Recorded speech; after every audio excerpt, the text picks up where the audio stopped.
बिस्मिल्लाहिर्रहमानिर्रहीम। अस्सलाम वालेकुम। काश कभी गंदम के खेत के अंदर जड़ी बूटियों वाला स्प्रे किया जाता है ताकि हमारी पैदावार बढ़ जाए, क्योंकि जड़ी बूटियों को कंट्रोल करके ही हम अच्छी पैदावार ले सकते हैं। अगर जड़ी बूटियां खेतों के अंदर मौजूद हैं तो ये पौधे के साथ मुकाबला कर रही होती हैं, खुराक के लिए, पानी के लिए, जगह के लिए। नतीजा ये निकलता है कि पौधे हमारे कमजोर रह जाते हैं, पैदावार हमारी कम हो जाती है। काश जड़ी बूटियों वाला स्प्रे अगर आप सही तरीके से करते हैं तो आपकी 5, 7, 10 मन फी एकड़ पैदावार बढ़ जाती है। लेकिन हमारे काश्तकार दोस्त हर साल गलती कर रहे होते हैं, हर साल बता रहे होते हैं कि जड़ी बूटियों वाला स्प्रे किया, सारा का सारा खेत जल गया, या जड़ी बूटियों वाला स्प्रे किया, सारा का सारा खेत पीला हो गया। या फिर बाद औक़ात ये भी कह रहे होते हैं कि जड़ी बूटियों वाला स्प्रे किया, स्प्रे ने असर नहीं किया, 2 नंबर दवाई थी, जड़ी बूटियां कंट्रोल नहीं हुई। हालांकि ऐसा नहीं होता। अक्सर जो है जड़ी बूटी मार जहर ठीक होते हैं, लेकिन हमारे काश्तकार दोस्त का तरीका गलत होता है। काश आपको ये 10 पॉइंट बताएंगे।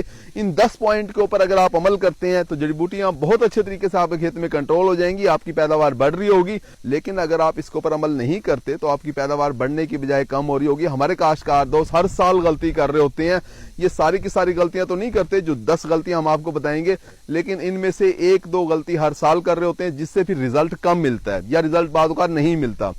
पहली गलती क्या होती है, हमारे काश्तकार दोस्त देर से स्प्रे कर रहे होते हैं। गंदम का स्प्रे 35 से 45 दिन की फसल जब हो जाए तो आपको कर देना चाहिए। अगर आप 50, 55, 60 दिन की उम्र के अंदर जब आप स्प्रे करते हैं तो पौधे के अंदर सीटा बनना शुरू हो जाता है, तने के अंदर सीटा बन रहा होता है। जब आप उसके ऊपर जहर का स्प्रे करते हैं तो जड़ी बूटी मार जहर का स्ट्रेस होता है, आपकी फसल, आपकी पैदावार बढ़ने की बजाय कम हो जाती है, क्योंकि उस सिट्टे के ऊपर स्ट्रेस आ रहा होता है।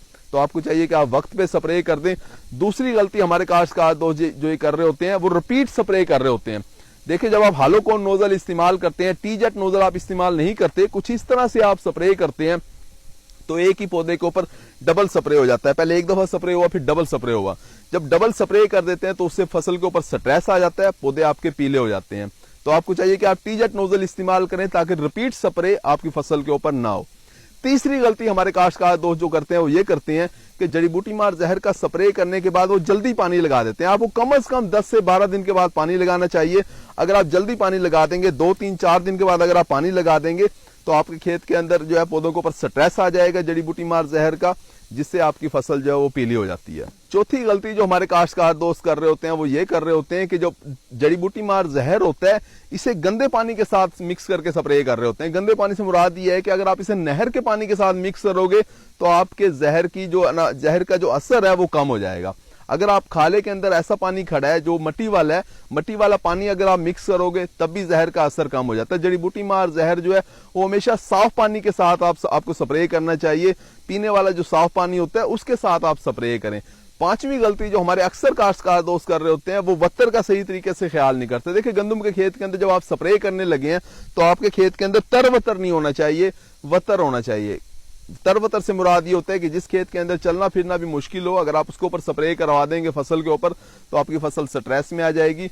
आपको चाहिए जब आप अच्छे तरीके से चल फिर सकें आसानी के साथ, लेकिन वत्तर हो जमीन के अंदर, उस वक्त अगर आप स्प्रे कराएंगे तो फसल के ऊपर कोई स्ट्रेस नहीं आएगा, जड़ी बूटियां बहुत अच्छे तरीके से कंट्रोल हो जाएंगी। छठी गलती हमारे काश्तकार दोस्त जो कर रहे होते हैं वो ये कर रहे होते हैं कि धुंध के अंदर स्प्रे कर देते हैं। सर्दियों के अंदर अक्सर धुंध पड़ रही होती है, दिन निकलता ही नहीं है, धूप निकलती नहीं है। उस दिन अगर आप स्प्रे कर देंगे तो आपको जड़ी बूटी मार जहर सही तरीके से आपको रिजल्ट नहीं दे रहा होगा। सातवीं गलती हमारे काश्तकार दोस्त जो कर रहे होते हैं वो ये कर रहे होते हैं कि कम वत्तर के अंदर, जिस वक्त वत्तर नहीं होता उस वक्त स्प्रे कर देते हैं, जिससे रिजल्ट नहीं मिलता। या अगर हवा बहुत तेज चल रही है उस वक्त अगर आप स्प्रे करेंगे तब भी आपको सही तरह से रिजल्ट नहीं मिलेगा। आठवीं गलती हमारे काश्तकार दोस्त ये करते हैं कि वो जमीन का ख्याल नहीं रखते। अगर रेतली जमीन है तब भी उसी तरह से वो स्प्रे कर रहे होते हैं, कलराठी जमीन है तब भी उसी तरह से जड़ी बूटी मार जहर का स्प्रे कर रहे होते हैं। देखें भी, अगर आपकी रेतली कलराठी जमीन है तो आपको चाहिए कि आप जहर की मिकदार कम कर दें, यानी जो 1 एकड़ की जो दवाई है उसे 1.5 एकड़ के ऊपर स्प्रे करें। अगर आप 1 एकड़ की दवाई 1 एकड़ रेतली जमीन के ऊपर या कलराठी जमीन के ऊपर स्प्रे कर देंगे आपकी फसल स्ट्रेस में आ जाएगी। हमारे काश्तकार 9वीं गलती जो करते हैं वो जड़ी बूटी मार जहर के साथ कुछ और चीजें भी मिक्स कर लेते हैं। बाद औक़ात हमारे काश्तकार पूछ रहा होता है कि सल्फर मिक्स कर दें हम इसे, या जिंक मिक्स कर दें, या इस तरह की दूसरी चीजें वो मिक्स करने का पूछ रहा होता है। देखिए, आपने कोई चीज मिक्स नहीं करनी, जड़ी बूटी मार जहर अकेले ही किया जाता है। 10वीं गलती जो हमारे काश्तकार दोस्त कर रहे होते हैं वो पानी कम लगा रहे होते हैं, यानी 80 लीटर के साथ 1 एकड़ का स्प्रे कर देते हैं। जब आपने जड़ी बूटी मार जहर का स्प्रे करना है तो कम से कम 100 लीटर, 100 से लेके 120 लीटर पानी फी एकड़ आपने इस्तेमाल करना है। तो अगर आप इन चीजों के ऊपर अमल करते हैं, इन्हें ध्यान में रख के फिर आप जड़ी बूटी मार जहर का स्प्रे करवाएंगे तो आपको मुकम्मल रिजल्ट मिल रहा होगा। और इनमें से अगर आप 1-2 भी गलती करेंगे तो आपको रिजल्ट पूरा नहीं मिलेगा। उम्मीद है कि वीडियो आपको समझ आ गई होगी। अपना ख्याल रखिएगा। अल्लाह हाफिज।